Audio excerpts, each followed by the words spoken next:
welcome everybody. Myself, Poppy Nicol and Natasha Constance are going to give a talk today on ocean justice, lessons from trade-offs in the implementation of the UN Sustainable Development Goal 14, and we're going to look at the case of the Seychelles. We're hoping our internet's going to continue to work because Natasha is joining us from rural South Africa, and she has some issues with regard to broadband and actually with regard to electricity supply today. So we're hoping that this is going to work out. All three of us are connected to the Sustainable Places Research Institute, and all three of us are going to present today. So I'm going to start, just give you a quick overview of the talk itself. We want to say something, first of all, about our framework of research, the methods that we used, talk a little bit about SDG 14, the Sustainable Development Goal that we're going to be looking at, explain a little bit about marine protection and marine spatial planning in the Seychelles, and some of the trade-offs that have been encountered in implementing the marine spatial planning, and that we have found from our own field work, and then talk about some of the significance of those findings. So we want to talk, as I said, about SDG 14, Sustainable Development Goal 14, which is the one that deals with life below water. And the idea is of SDG 14 is to conserve and sustainably use the oceans, the seas, and marine resources for sustainable development. So, as I've said already, we're looking at how SDG 14 has been implemented in the Seychelles. And what we're doing is we're going to look at the plans that the Seychelles government has for marine spatial planning and what they call a blue economy initiative, which is their methods of implementing SDG 14, or at least they're claiming that this is part and parcel of their commitment to adhering to or reaching or implementing SDG 14. And the Seychelles are a very good example of a country that has issues that it needs to deal with respect to the marine environment. It's a very classic example of a SID, a small island developing state. It's an archipelago state with many multiple islands, some of which are populated and some of which are not, some of which are important for biodiversity, some of which are incredibly important and would be constituted as global biodiversity hotspots. But it has, like many small island developing states, severe problems and challenges when it comes to implementing sustainable development, and particularly in the context of climate change. Sorry, there's a map of the Seychelles. It's in the West Indian Ocean, and we have just provided here some idea of the islands. Basically, it's 115 islands, which we could divide or are divided into the inner islands, which are mostly granite, and they're the mostly populated islands, and then the outer islands, which are mostly coral atolls. It has a very large economic exclusion zone, and this is mapped out here on the map. And it's one of the countries that, if you look from the outside, it appears to be very well developed. It ranks second in Africa in terms of GDP, and it displays very high levels of human development. At the same time, it's a country that has very high Gini coefficient. That's the gap, inequalities gap between the rich and the poor. So the data that you look at from the outside about the Seychelles being quite highly developed, especially with respect to GDP, doesn't really map onto the more complex picture that you see on the ground, and in particular with respect to the Creole communities in the Seychelles. As I said, most of the place is marine. 97.97% of the territory is marine, and the rest of it is land. So marine protection is really important for the Seychelles. And this is just a picture of some give you an idea of the climate change vulnerability that the Seychelles experiences, but also this picture here is a picture that we took of some flooding, and you can see how more extreme weather events present real difficulties and problems for the Seychelles in terms of infrastructure, but also in terms of marine protection. So we're looking at the implementation of SDG 14. And if we look at the SDGs, the UN SDGs, they do present themselves as having some sort of unified vision of sustainability, that you can have economic development, environmental sustainability, and social progress and well-being. But we all know that there are trade-offs within the SDGs. And there are also trade-offs between the SDGs. So within their targets, there are trade-offs, and across the SDGs, there are trade-offs. And so we want to look at how these trade-offs are managed and who benefits and who gains and who doesn't from decisions about how you address trade-offs within their targets and across the SDGs. And we wanted to look at that through the lens of distributive and procedural justice. So we were interested in looking at the deliberations over trade-offs. Who is involved in those deliberations? What are the processes by which decisions over how it is you trade off are made?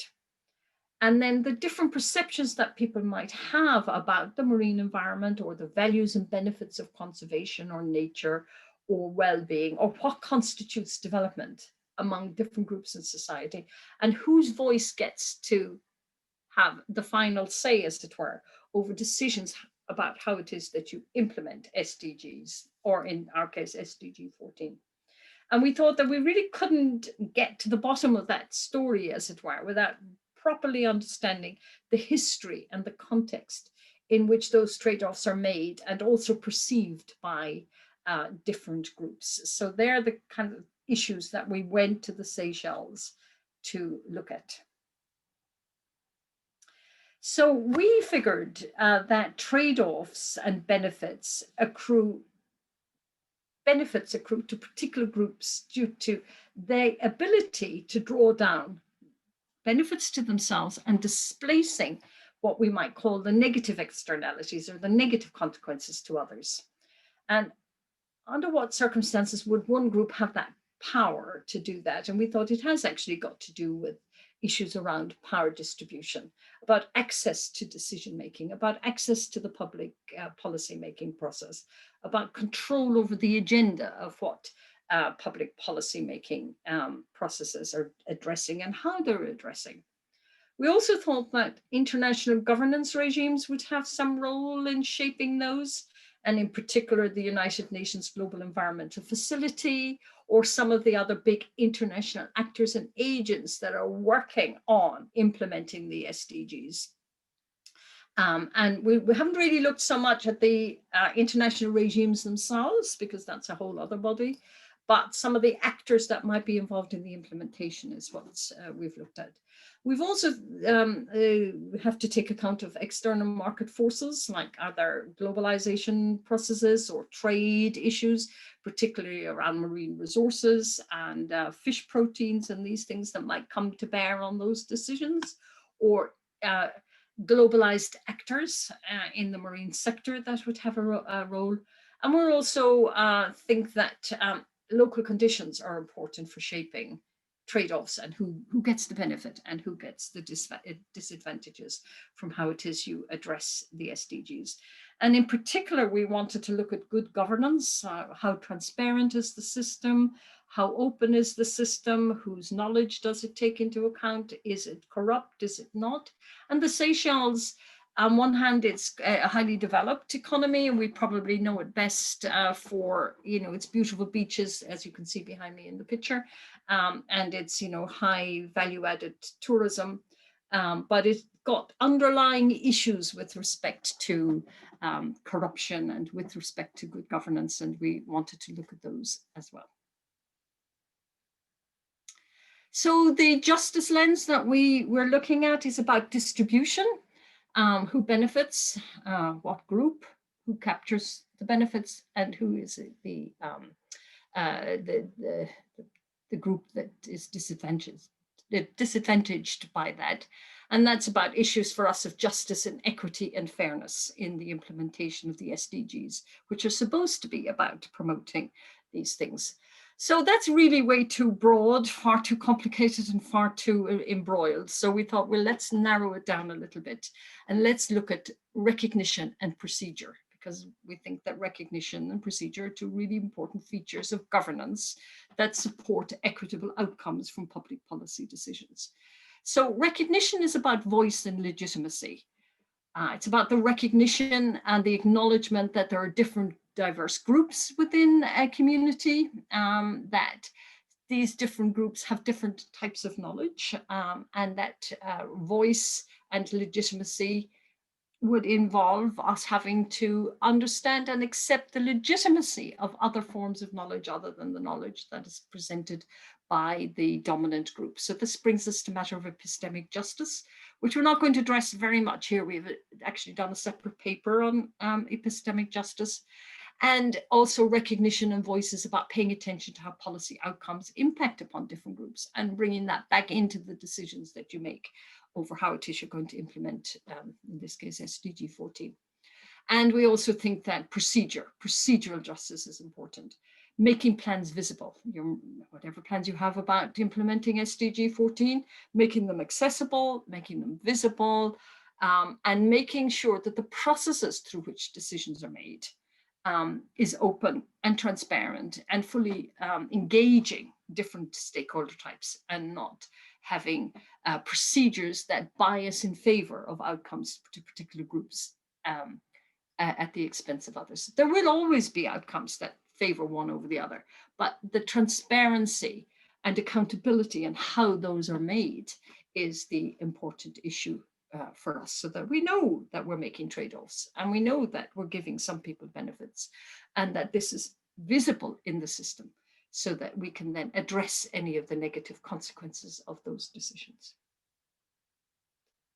So quickly on methods. We use mixed qualitative methods in the fieldwork that we did in the Seychelles. Myself and Natasha went out to the Seychelles to do this. We studied the grey and public policy literature and the literature that came from the Seychelles public authorities, like the planning documents and the fisheries management plans and reports and public information on nature conservation and these things. So we used the grey literature.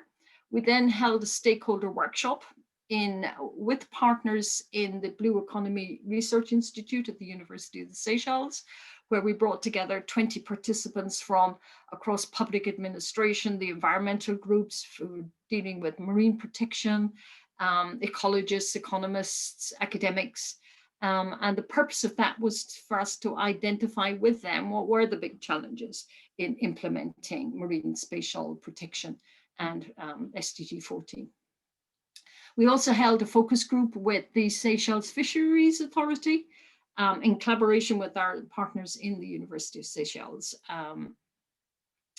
with the Fish Boat Owners Association and with artisanal fishers, because we were particularly interested in the consequences of policy for local artisanal fisheries communities who rely upon marine resources for their daily livelihood. And then we had interviews with the big NGOs, environmental NGOs operating in the Seychelles, of which there are many, and all the big NGOs are there. And also with the business community, particularly some of those involved in ecotourism initiatives.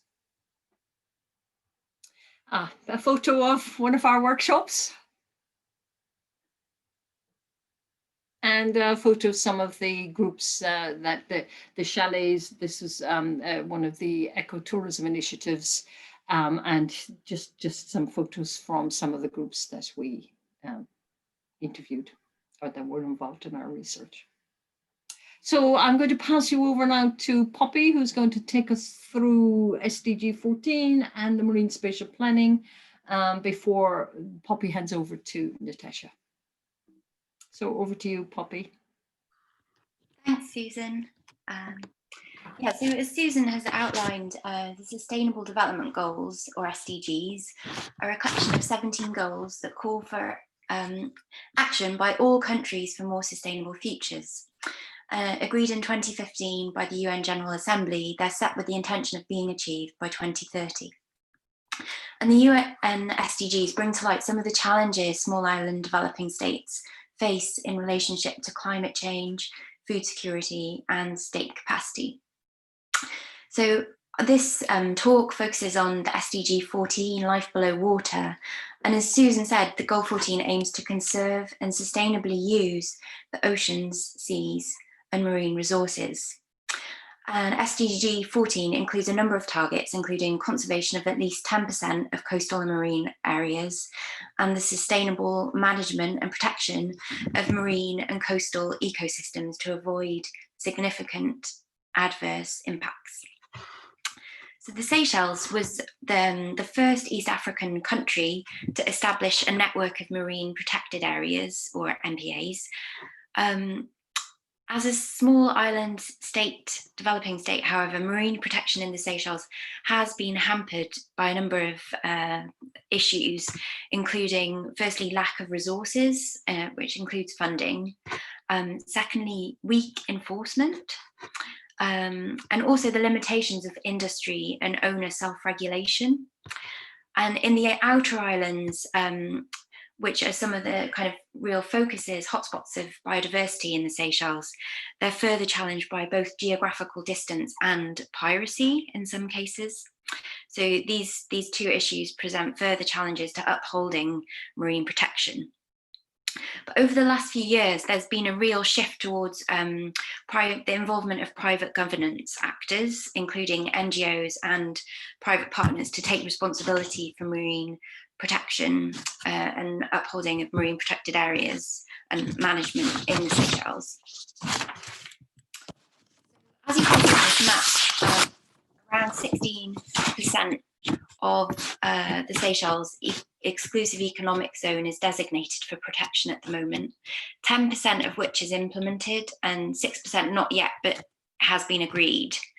So this is quite a significant shift from 2012, when only around 0.04% of the Seychelles marine environment was part of a marine protected area.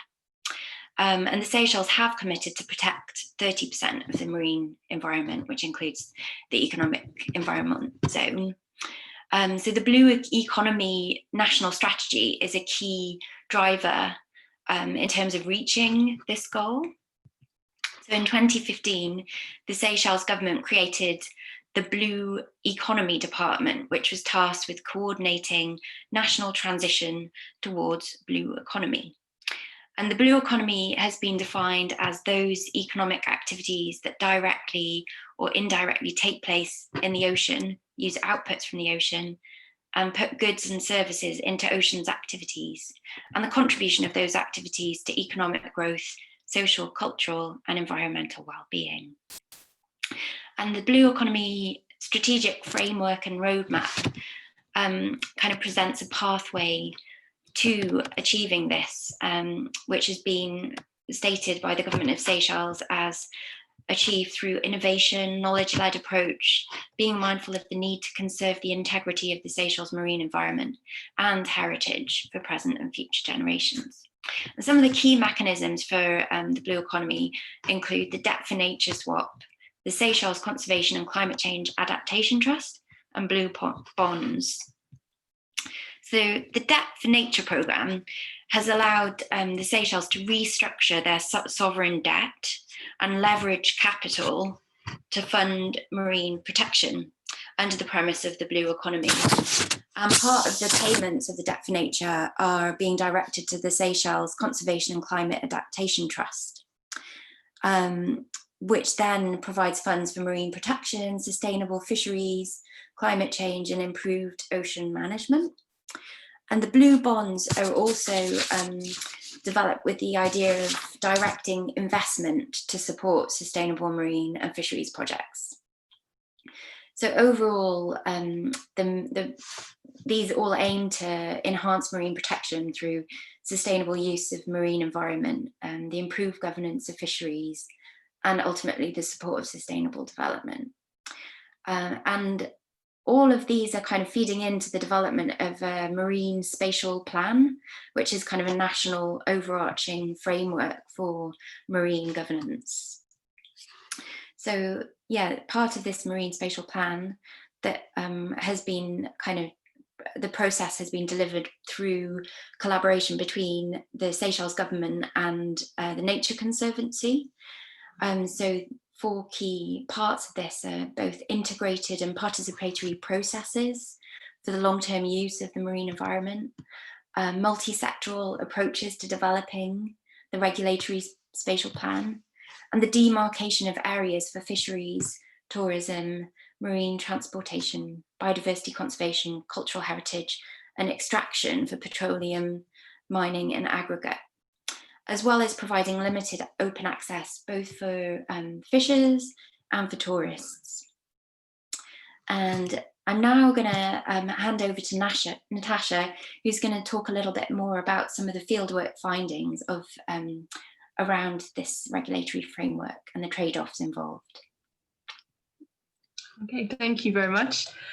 Through our interviews and discussions with some of the artisanal fisheries, we found that there are some costs of both the implementation of the MSP and the fisheries management plans that will ultimately limit artisanal fishers' access to marine resources.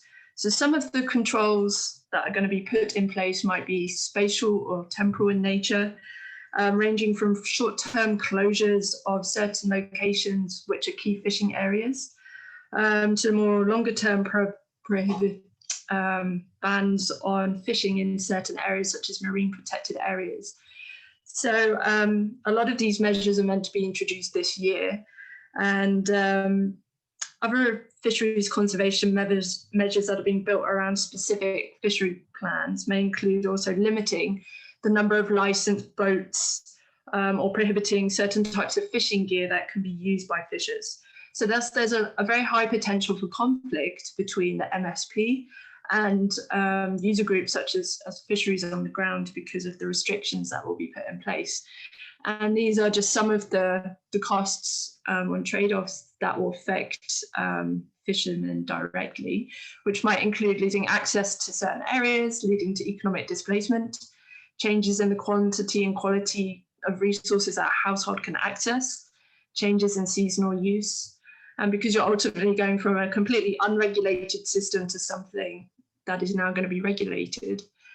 And so this has the potential to affect fishers disproportionately, a community that's already been exposed to high levels of food insecurity, high levels of inequality, and low income. So it might further exacerbate those kinds of pressures.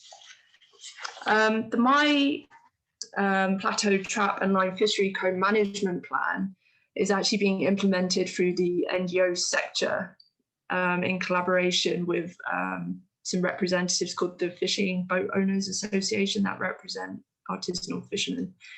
And some of the restrictions that will be put in place there also include limiting the number of traps for certain species, or introducing minimum size restrictions to ensure that fishermen aren't over-harvesting adult fish,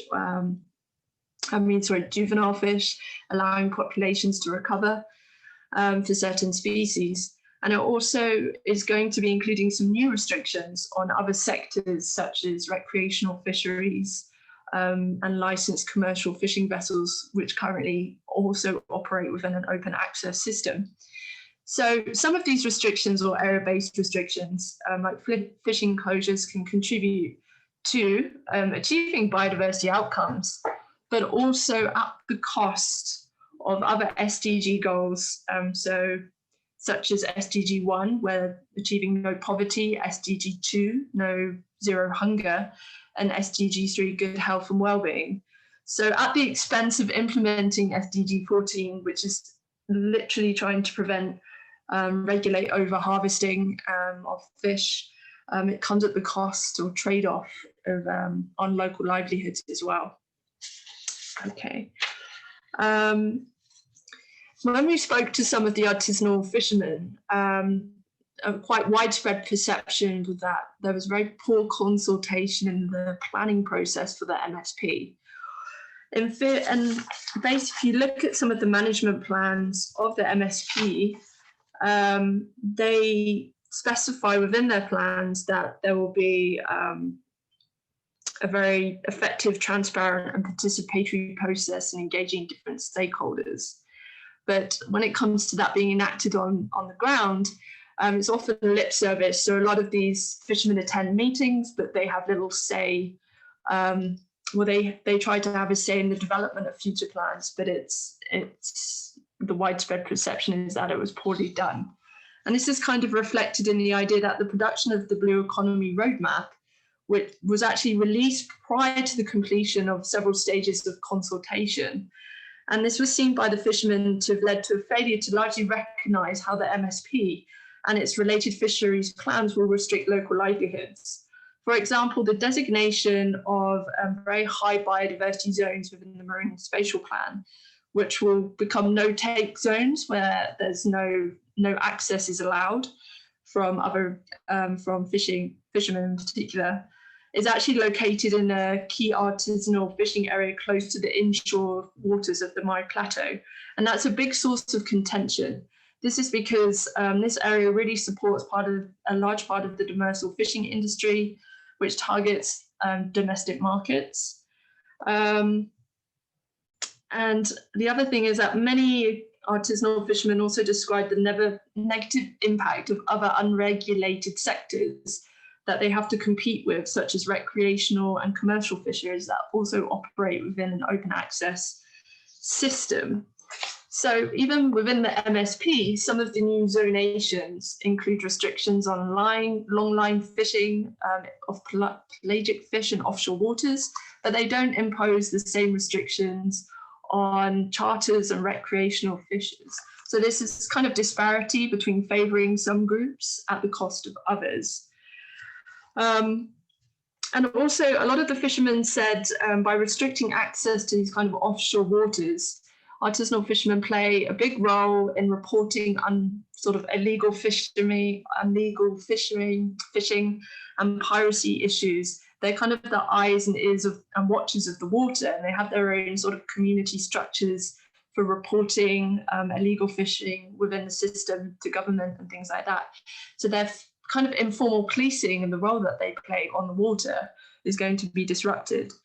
We also spent a lot of time talking then about the contribution of their own knowledge, having going out on the water every day. A lot of these fishermen have really detailed local ecological knowledge of the seas, and we discussed the potential role that could play in conservation practice, which has been rarely engaged by the conservation sector. So just to give you some examples, we recently published a paper about this. Poppy, would you just go on to the next slide, please? Just to give some examples of the potential role that fishermen can play for conservation, we found that a lot of them use these bamboo traps for fishing, which allow fish to go in and the smaller fish, which are juveniles, to escape. So they were saying that we regularly monitor the demographics of the fish that we harvest. So these bamboo traps allow us to monitor the size. So we largely take adult fish, which was quite complementary to some of the co-management plans where they want to look at measures to restrict different sizes of highly threatened fish. They also said that they have very selective measures in the types of fish that they capture. So for example, for hook and line fishing, they have different practices. They use different baits which target, and different types of hooks that target specific fish. So the red snapper is quite a popular one within the demersal fishing industry. And that their kind of system has been recognized as a kind of certification program to as its contribution through sustainable fisheries. But those kinds of issues have rarely been engaged or looked upon by the conservation sector for common grounds of where their knowledge could actually contribute to the designation of this MSP. Other examples include detailed knowledge of fishing aggregations. So Poppy, could you just forward on? There's several species, including the white blotch grouper and other species there that have become locally extinct. But these fishermen know that these fishing spawning aggregations occur near the Mide Plateau, and they have really detailed knowledge of different species that are threatened.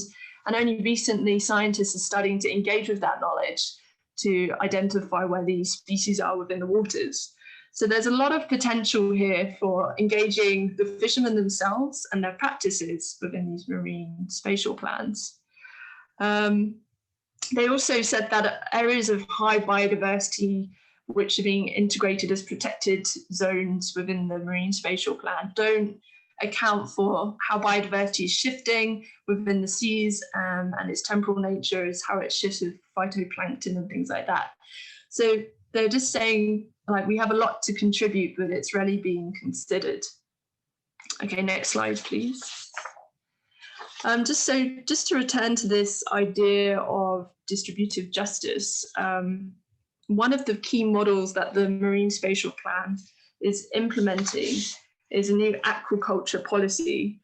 And this is viewed as a key example of the skewed applications of benefits and loss. So there's a Marine Master Plan, which has been drafted by the Seychelles Fishing Authority and the Ministry of Agriculture and Fisheries, which is going to cultivate several species, such as sea urchins, pearly oyster spat, ornamental finfish, to supply fish for domestic and international markets, also for the hotel chains. But this is largely seen by fishermen on the ground as a strategy by government to disenfranchise the small fisheries sector. So it's seen as a strategy to reduce overfishing. And there's a lot of conspiracy and skepticism around it, because again, it's seen as a Western foreign solution based on kind of economic models of conservation. But at the same time, a lot of during our discussions at the workshop, even academics and conservationists were quite against the aquaculture because there's high risks of escape from invasive species, the amount of waste which is being generated, and even historically, previous aquaculture facilities that have been set up in the area really failed because of escapees and invasive aliens escaping, and also causing damage to the surrounding coral reef. So this is largely seen as a way by the government to eclipse certain groups from earning a decent income. Another big theme that came up in our discussions is that the development of the Marine Spatial Plan also involved a lot of Western consultants in the designation of different zones. And again, they rarely engaged with the fishermen on the ground to look at the relative impacts that might have on the industry. So there's a lot of skepticism from local people about the efficacy of this. And although we're trying to meet SDG goals and enhance conservation, it's also coming at the cost of meeting environmental justice issues such as the rights and protecting the rights of small-scale fisheries at the same time, which is one of the major SDG goals as well. So next slide.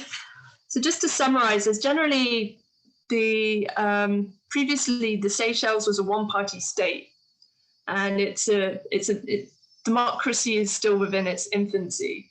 So there's really a lack of culture of participation. Although participation is inscribed into a lot of these marine plans, rarely are they enacted effectively in practice. And that's been demonstrated extensively through the development of this Marine Spatial Plan to engage communities at the bottom-up level. And there's a deep-seated lack of trust between communities and the state that leads to a view that state plans are not illegitimate, and regimes of good governance within and mechanisms of participation are poorly developed. Also, loan conditionality and pushes of the government to develop plans to bolster sustainable development and economic development are often based on Western ideals and macroeconomic approaches, such as aquaculture. That's largely the private sector coming there as a solution. but it comes at the cost and the trade-off of meeting the rights of fishermen and protecting their rights to food security and earning a livelihood at the same time. Also, although the NGO sector is trying to act as a broker between government and civil society, there's still a big lack of trust between fishers and towards environmentalists. And that lack of trust has really hindered getting people on board with the Marine Spatial Plan in these consultation processes, leading to a lot of hostility and kind of barriers and resentment towards progressing it for public support and opinion. Also, there's a real colonial legacy within the Seychelles, lots of different ethnic tensions, which means that certain elites get better access to decision making, and like recreational fishers are more favoured within these marine spatial plans at the cost of weaker socioeconomic groups. So just to conclude, this paper or our presentation here provides kind of empirical evidence for the argument that designating the MSP and marine protected areas may preclude coastal communities from accessing marine resources, which might limit progress on other SDG goals, such as, again, SDG 1, fighting hunger, and reducing inequalities that affect poorer people. The risk of resource-based use conflict might also increase, negatively affecting SDG goals targeted at aiming to reduce conflict and violence. In relation to our case in the Seychelles, there is a notable tension between the central strategies of the blue economy and its related MSP of creating wealth, sharing prosperity, and securing health and productive oceans. How these kind of tensions play out in practice was often revealed through evidence of the negative impacts that the MSP has on artisanal fishermen. An array of restrictions are currently being introduced that limit access to marine resources, which risk exacerbating already problematic socioeconomic constraints on fishers' livelihoods. This growing emphasis on private sector investment is seen for the development of the aquaculture industry, also raises concerns about the failure of the planning process to provide access for small-scale fishers to marine resources and markets in a way that recognises and protects the rights of small-scale fisheries. And here it becomes clear how power imbalances shape trade-offs, with weaker socioeconomic groups experiencing the most negative trade-offs within the system. So in this sense, there's been a real failure to ensure distributive justice within the implementation of the MSP. The values and norms by which the MSP is guided, particularly the blue economy vision of the oceans as a new economic frontier, has excluded certain sectors and groups in society from genuine participation and deriving benefits from planning. And the published material is suggesting that the Seychelles is kind of distancing itself from this oceans as natural capital idea and more in favour of oceans as livelihoods. That is really, we take issue with that because we instead find that the implementation of the blue economy is often done at the expense of local livelihoods, thus breaching the socio-economic pillar of sustainable development and rendering it more difficult to ensure that synergies between the SDG goals. So the planning process itself is shown to exacerbate power imbalances and highlights the failure of governance processes to ensure procedural fairness, as Susan talked about, through effective consultation processes. So these findings kind of show us that we need to take account of the social, economic and political context to understand how the SDG goals are really being implemented in practice. This contextual information can also identify how power relations hinder the realization of synergies between SDG goals. This emphasizes the importance of ensuring adequate and fair mechanisms for prioritizing and analyzing trade-offs between competing interests and different mosaics of uses of the SDG goals themselves to ensure that the efforts to secure biodiversity, while doesn't come at the expense of local livelihoods. So we kind of think that the way forward is to ensure that sort of the governance processes engage in forms of participation that align with the principles of procedural fairness, and the first step towards ensuring better adherence to the principles of equitable distribution when addressing trade-offs in the implementation of SDG goals. Okay, thank you. That's the end. Any questions? That was really interesting. Yeah, we've got one question at the moment. I'll give people a couple of minutes to think about what they heard and formulate some more. So let's just have a look. I'm currently answering one of the questions. Somebody asked me for a reference to the work that we published, Okay. and I'm currently typing up the reference Okay, as we talk. So Madeline's asked where that she can find articles on this work. Yeah, we've got another one in the pot at the moment, and we're editing it. But I'll give you the one we've published, and then we can always share the other one once it gets published. Okay, yeah, if you share that on the chat function, Susan, I can share it with all the attendees as well. In case anyone else is interested. Yeah, we have a previously published article on the role of fishers' knowledge for marine conservation and highlighting the potential role it can play for the MSP, which was published in Marine Policy this year, but we can give you the link to that. I'm just typing it out. Local ecological knowledge for marine conservation. Okay, thanks, Susan. Do we have any other questions from anybody, for any of the panelists?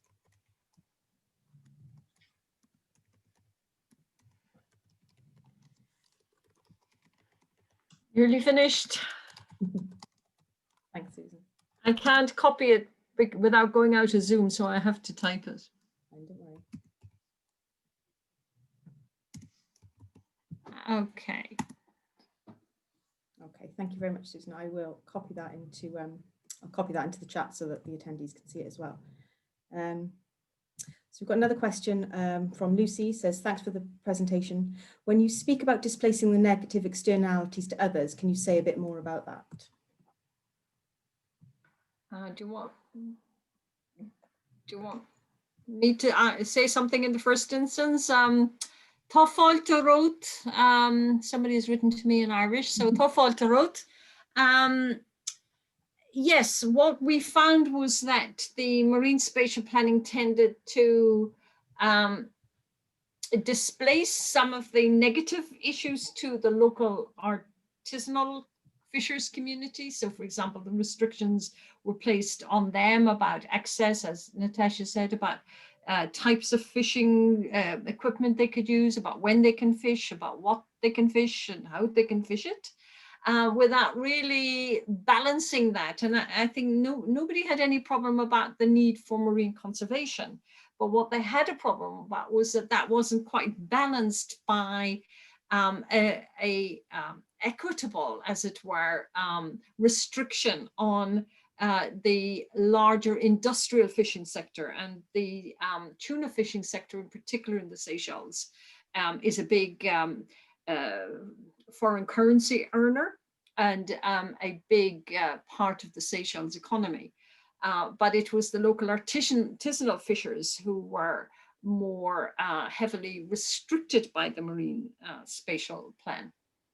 And remember, we're talking here a country that has a very high Gini coefficient, where we have really severe issues with respect to food security and with respect to just people meeting the basic requirements for a healthy diet, particularly we found with respect to pregnant women and getting the nutritional needs that they require. There's a huge imbalance between the wealthy and the indigenous community of Creole community in the Seychelles. And they seem to be the one that hadn't got the voice. They seem to be the ones that were being restricted. Whereas the commercial fishery sector, the fin fishing and the tuna in particular, wasn't being brought under this regime in the kind of same tight way that the local community was. But there was also as it were a substantive displacement of negative externalities onto one group. But there was also an other way in which they were disenfranchised because their voice was not listened to. And as Natasha pointed out, these were fishing communities. Okay, they had huge knowledge of the sea. They had enormous amount of information about the species, about their spawning aggregations, about their habits. And they had actually traditional practices. One big practice they had was this rest period that they allowed the sea to have during the monsoon season. And they had all kinds of indigenous and local practices that over long centuries had preserved the rich environment of the Seychelles. But that practice wasn't really regarded when it came to marine spatial planning, because the people who were consultants on the marine spatial planning were coming in from the European Union, and at times not speaking Creole and not speaking to the local fishers and not asking them for information.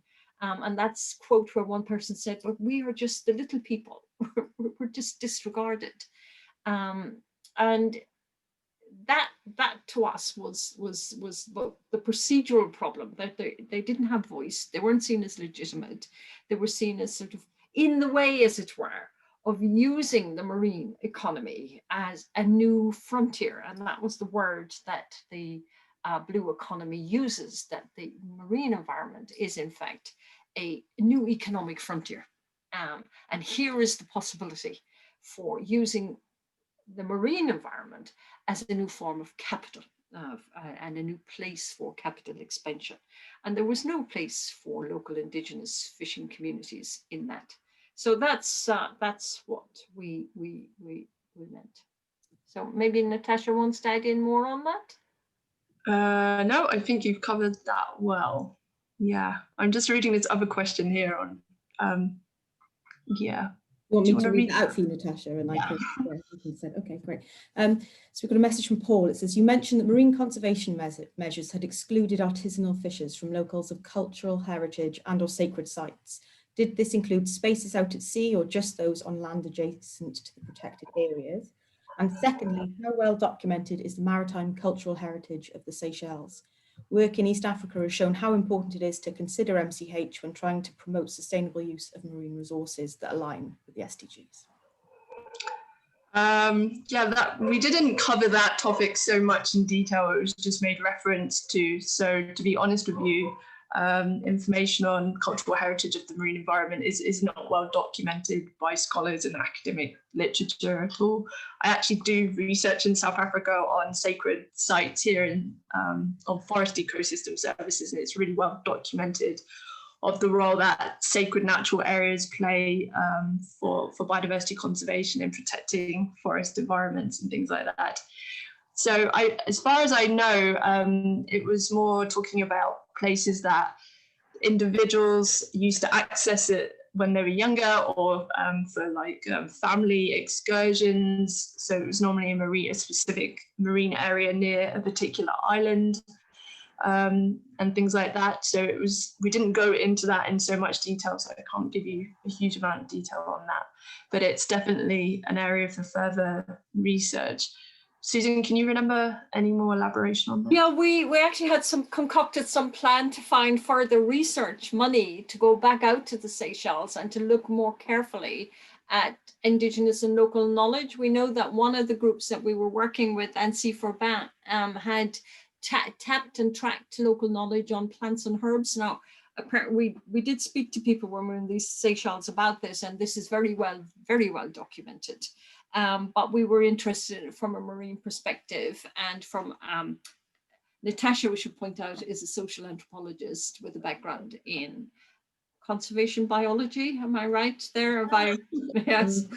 So this is a grist to our mill. And we actually had a plan to find some more research money, which of course all is on hold at the moment because we can't go anywhere for field work. But it is an area we are really interested in tapping down, because we're interested in the use of local indigenous knowledge, LEK, in governance processes and the epistemic justice issues that this gives rise to. And that's what that other paper is about epistemic justice in recognition of others' knowledge and giving access to that knowledge in governance processes. So yes, it's definitely something we have in mind to go back and have another look at. Thank you, Susan and Natasha. That's great. I don't think we've got any more questions at the moment. So it's worth saying if you do have any follow-up questions for any of the panelists afterwards, then let us know and we can put you in touch if you want to discuss it further. Yeah, a couple of people saying thank you very much. So I think we've got a couple of minutes left, so it's probably a good time to end it there. Okay, lovely. Thanks everyone. Thanks very much for joining us. Thank you. Thank you.